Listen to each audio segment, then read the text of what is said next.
Já são mais de 180 mil mortes por Covid-19, com alta nas médias móveis de óbitos e casos, segundo o balanço do consórcio de veículos de imprensa.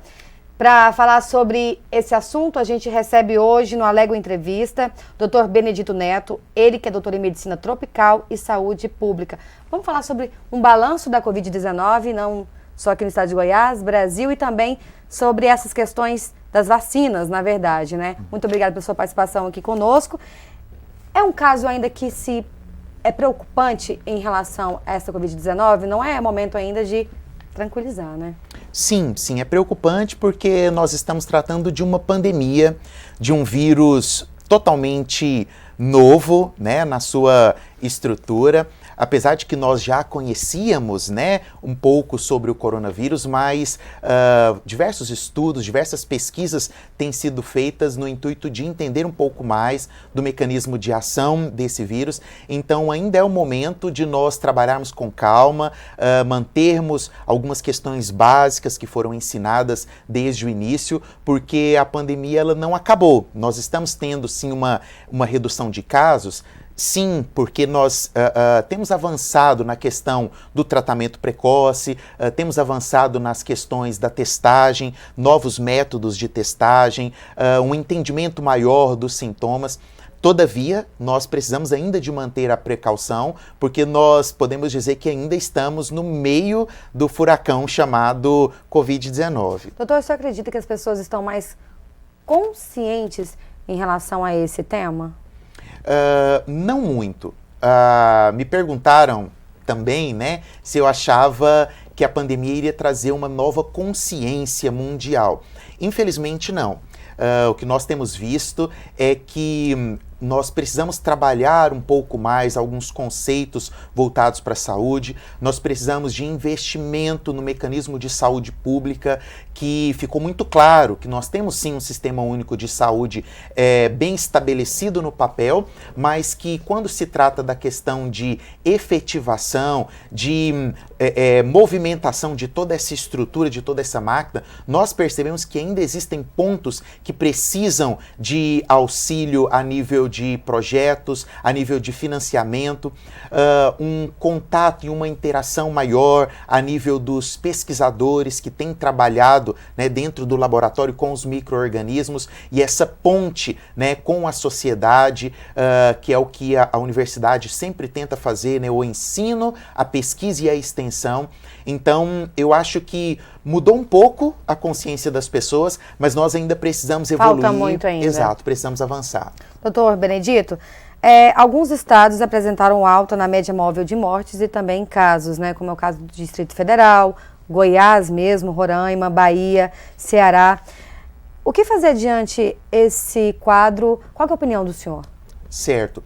Essa alta de casos, ela acaba sendo um pouco natural nesse período, porque nós acabamos de passar por um momento eleitoral, né, onde nós tivemos aí aglomerações, onde nós tivemos um pouco de esquecimento, né, dos princípios básicos que nortearam o começo da pandemia. Nós estamos tendo um retorno de atividades que estavam totalmente paradas, então acaba sendo um tanto quanto natural.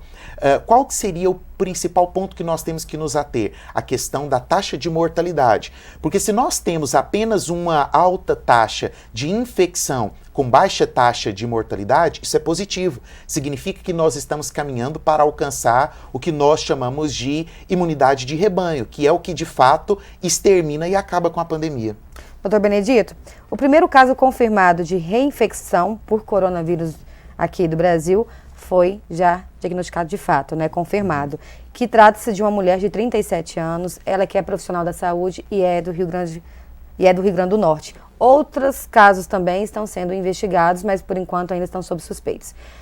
Nesse momento em que o Brasil registra o primeiro caso de fato de reinfecção, o que deve ser feito agora? Certo. Acho que é importante nós salientarmos que se falou muito nas últimas semanas, nos últimos meses, sobre segunda onda, né?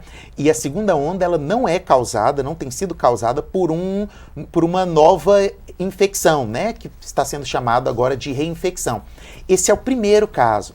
Então, é importante nós estudarmos esse caso de forma pontual, entendermos quem foi a paciente, quando que ela teve a primeira infecção, quando que ela teve a segunda e, principalmente, tentarmos isolar uma amostra viral para que nós possamos estudar qual foi a alteração dessa nova cepa viral que causou agora esta segunda infecção.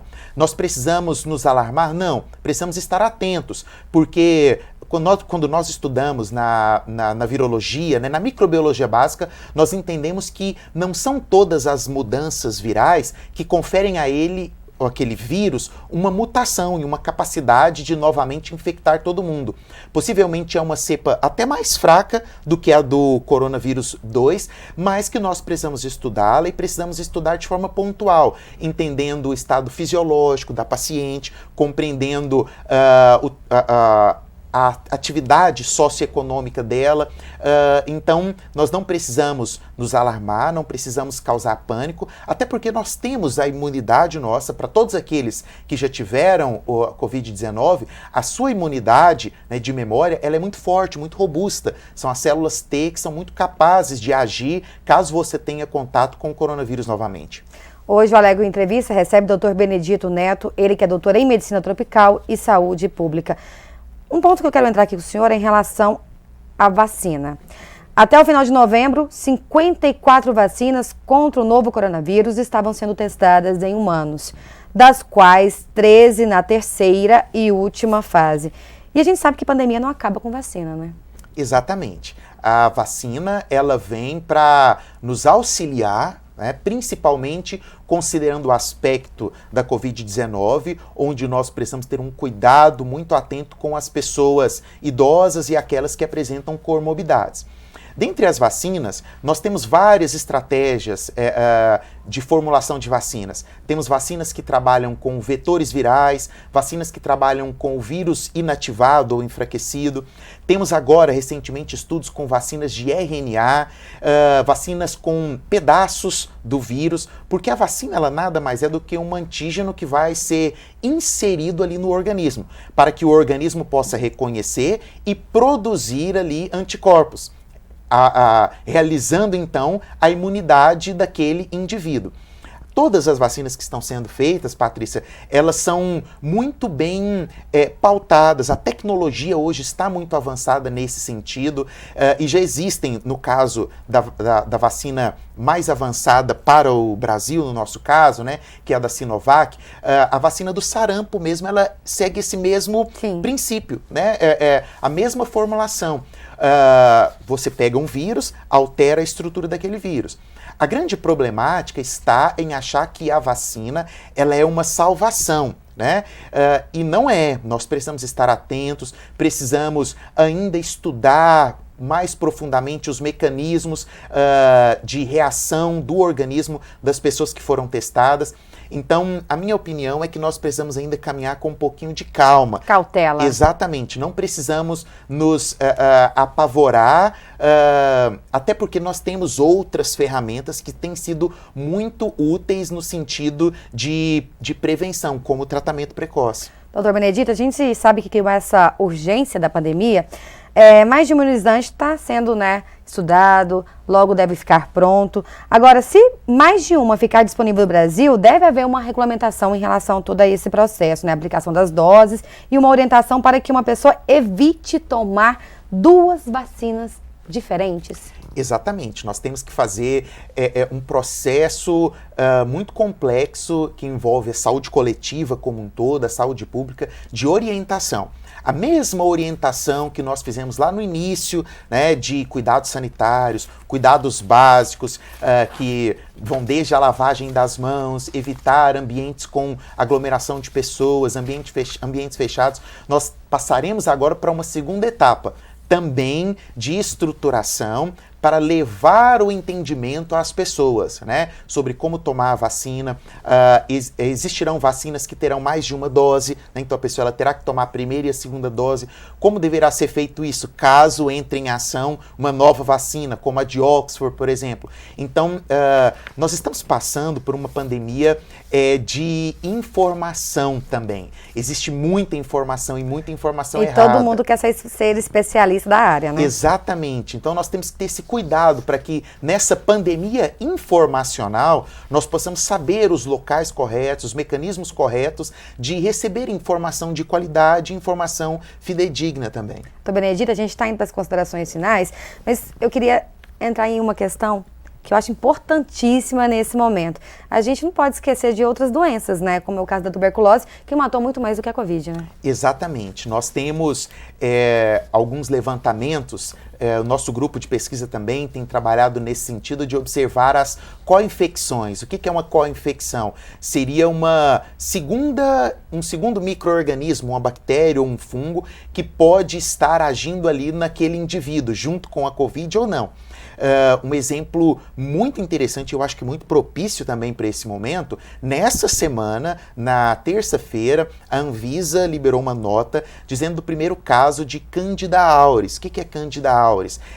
O primeiro caso no Brasil. Candida auris tem sido considerado como um superfungo. É um fungo resistente aos tratamentos clássicos que nós temos, que é a anfotericina, os azólicos, né, como fluconazol. Então, a Anvisa ela soltou uma nota e exatamente num paciente internado com Covid foi encontrada essa amostra de Candida auris. Então, nós precisamos estar atentos porque nós temos diversas outras enfermidades. Aquilo que nós aprendemos com a Covid-19 irá orientar a humanidade para um futuro e nós temos que caminhar nesse sentido de aprendizado. Nós nunca sabemos tudo, né? Então, há uma atenção muito grande do Ministério da Saúde. A própria Anvisa trabalhou muito bem em soltar esse comunicado a respeito de Candida auris e as outras doenças que vão até de cunho psicológico, Patrícia, né? As pessoas que estão em casa, que durante esse período todo não saíram e estão tendo problemas a nível sociais, a nível mental, de preocupação e medo com aquilo que está acontecendo no mundo. Nós teremos muito trabalho pela frente, nós profissionais da saúde. Mas tem esperança aí. Com certeza, sempre há esperança. Ok, muito obrigada mais uma vez pela sua participação aqui hoje conosco. Eu que agradeço mais uma vez o convite, quero deixar também um agradecimento especial à Sociedade Brasileira de Ciências Aplicadas à Saúde, a qual eu faço parte, ao nosso grupo de pesquisa, todos aqueles que estão envolvidos conosco e a você, telespectador, muito obrigado pela atenção. Hoje nós recebemos aqui no programa Entrevista Dr. Benedito Neto, doutor em Medicina Tropical e Saúde Pública. A gente vai ficando por aqui, continue agora com a nossa programação.